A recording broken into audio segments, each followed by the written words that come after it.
बिस्मिल्लाहिर्रहमानिर्रहीम। अस्सलाम वालेकुम। Welcome to Safinaz kitchen. Like करें सफ़ीनाज़ किचन यूट्यूब चैनल को, साथ में घंटी के बटन को क्लिक करें और पाएँ डेली अपडेट्स। आज मैं आपसे शेयर कर रही हूँ बहुत ही मज़ेदार सी रेसिपी परफेक्ट कोफ्तों की। अगर आप मेरे बताए हुए ट्रिक से कोफ्ते बनाएंगे तो आपके कोफ्ते बहुत ही बेहतरीन बनेंगे और टूटेंगे भी नहीं। तो चलिए इसे बनाना स्टार्ट करते हैं। कोफ्ते बनाने के लिए मैंने 1 किलो मशीन का कीमा लिया है और इसे ड्राई कर लिया है। इसी में हम शामिल करेंगे कुछ स्पाइसेस। यहाँ तमाम मसाले मैंने 1.5 टेबल स्पून लिए हैं, जिसमें गरम मसाला, पिसा धनिया, पिसी मिर्च, नमक, कश्मीरी लाल मिर्च, भुना हुआ कुटा हुआ ज़ीरा। अब हम इन तमाम मसालों को अच्छी तरह से मिक्स कर लेंगे। मिक्स करने के बाद आधा मसाला हम कीमे में शामिल कर देंगे और आधा मसाला हम बचा लेंगे। नेक्स्ट मैंने यहाँ पर 2 टेबल स्पून लहसुन का पेस्ट लिया है, आधा हम कीमे में शामिल कर देंगे और आधा बचा लेंगे। इसी तरह से 8 अदद मैंने बादाम लिए हैं और 1 टेबल स्पून खसखस ली थी, इसका पेस्ट तैयार किया है, आधा हम कीमे में शामिल करेंगे और आधा हम बचा लेंगे। अपने तमाम स्पाइसेस को कीमे में अच्छी तरह से हाथ से मिक्स करें, जैसे कि आप यहाँ देख सकते हैं। मिक्स करने के बाद आप तमाम कीमे को एक मरतबा सील में अच्छे से पीस लें, जिसे कि आप यहाँ देख सकते हैं। तो माशाल्लाह अल्हम्दुलिल्लाह हमारा कीमा भी पीस चुका है। अब हम इसमें शामिल करेंगे 6 से 7 बारीक कटी हुई हरी मिर्च, थोड़ा सा हरा धनिया और पुदीना, 2 टेबल स्पून चने का आटा और एक बार फिर से मिक्स करेंगे तमाम चीज़ों को। तो माशाल्लाह अल्हम्दुलिल्लाह तो आप देख सकते हैं हमारे सारे मसाले अच्छे से मिक्स हो चुके हैं। अब हम इसके कोफ्ते तैयार कर लेंगे। आप कोफ्तों का साइज़ छोटा या बड़ा अपने हिसाब से रख सकते हैं। तो मैंने यहाँ पर थोड़ा बड़ा साइज़ लिया है, जैसे कि आप यहाँ देख सकते हैं।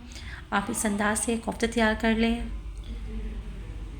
तो माशाल्लाह अल्हम्दुलिल्लाह हमारे सारे कोफ्ते तैयार हो चुके हैं। अब हम इसे हाफ़ फ्राई करेंगे। तो हाफ़ फ्राई करने के लिए एक पैन में आप थोड़ा सा ऑयल शामिल कर दें और जब ऑयल गर्म हो जाए तो आप कोफ्तों को इस अंदाज से शामिल करने के बाद स्लो फ्लेम में कुछ देर के लिए छोड़ दें, ताकि ये हाफ़ फ्राई हो जाए। और कुछ देर के बाद आप इसे इस अंदाज से पलट दें, ताकि दूसरी साइड भी इसकी अच्छे से पक जाए। तो माशाल्लाह अल्हम्दुलिल्लाह थोड़ी देर इसमें लगी और हमारे सारे कोफ्ते रेडी हो गए हैं। अगर आप चाहें तो आप इस कंडीशन में इसको फ्रीज़ भी कर सकते हैं और जब चाहें तो आप इसकी ग्रेवी तैयार करके मेहमानों के आगे कोफ्तों का सालन पेश कर सकते हैं। जिस बर्तन में आपको कोफ्तों की ग्रेवी तैयार करनी है, आप उस बर्तन में आधा कप ऑयल शामिल कर दें और जो लहसुन का पेस्ट बचाया था हमने, आप वो शामिल कर दें। खसखस का और बादाम का पेस्ट शामिल कर दें।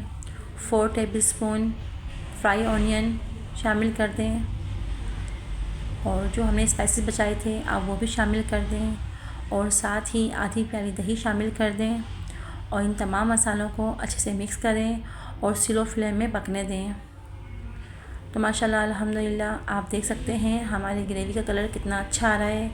अब हम इसमें थोड़ा सा पानी शामिल करेंगे और इसे मज़ीद 5 से 10 मिनट के लिए पकाएंगे स्लो फ्लेम में। तो आप देख सकते हैं माशाल्लाह से हमारा दानेदार सा मसाला रेडी है।